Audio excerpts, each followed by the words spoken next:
کیا تم نے اسے دیکھا جس نے اپنی خواہش کو اپنا خدا بنا لیا، اور اللہ نے علم ہونے کے باوجود اسے گمراہ کر دیا، اور اس کے کان اور دل پر مہر لگا دی، اور اس کی آنکھ پر پردہ ڈال دیا؟ تو اللہ کے بعد اسے کون ہدایت دے گا؟ کیا تم غور نہیں کرتے؟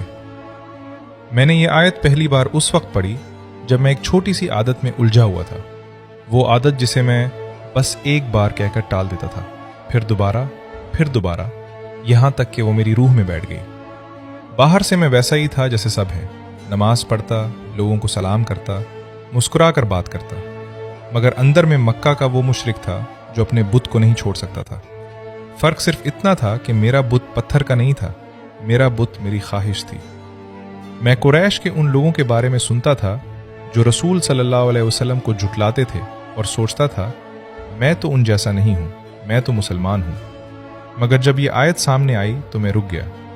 اللہ کہہ رہا تھا اتخذ الہہ ہواہ، اس نے اپنی خواہش کو اپنا خدا بنا لیا۔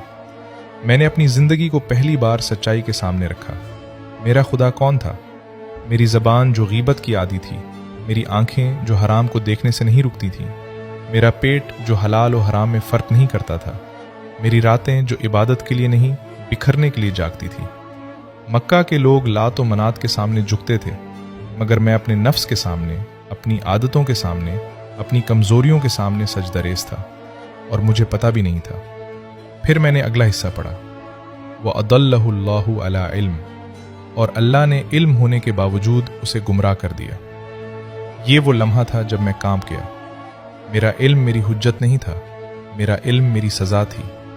میں جانتا تھا کہ یہ گناہ ہے، پھر بھی کرتا تھا۔ میں جانتا تھا کہ یہ حرام ہے، پھر بھی میں نے اسے اپنی مرضی سے اپنے لیے حلال بنا لیا تھا۔ اور پھر اللہ نے میری آنکھ پر پردہ ڈال دیا، اتنا کہ مجھے اپنی برائی نہیں لگتی تھی۔ وہ میری عادت، میری پہچان، میری زندگی بن چکی تھی۔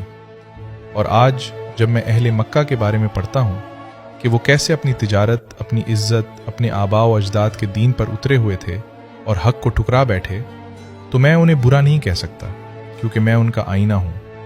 وہ اپنی تجارت میں کھوئے ہوئے تھے، میں اپنی اسکرین میں۔ وہ اپنی قوم کے فخر میں، میں اپنے دوستوں کے سامنے اچھا لگنے میں۔ وہ اپنی بستیوں کو نہیں چھوڑ سکتے تھے، میں اپنی عادت کو نہیں چھوڑ سکتا۔